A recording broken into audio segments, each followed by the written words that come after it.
পাটনা থানা বিএনপির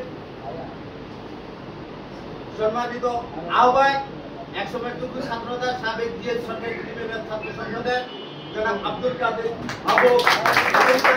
অত্র এলাকা থেকে যিনি চেয়ারম্যান নির্বাচিত পরপর দুইবার এই এলাকার মানুষের সেবা করেছেন।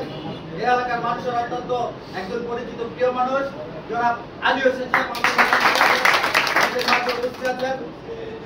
আমাদের আরেক প্রিয় ভাই বেড়াইত ইউনিয়ন পরিষদের সাবেক নির্বাচিত সফল চেয়ারম্যান, ঢাকা মহানগর বিএনপির অন্যতম যুগ্ম এবং যুগ্ম সম্পাদক সাবেক জনাব মাহফুজুর রহমান মাহফুজ ভাই।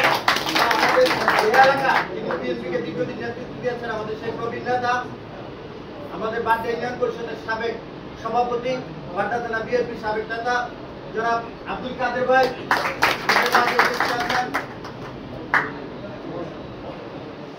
38 নম্বর ওয়ার্ড বিএনপির সাবেক সভাপতি আব্দুল মতিন সহ আমাদের থানা বিএনপির অনেক নেতৃবৃন্দ আছে। আমাদের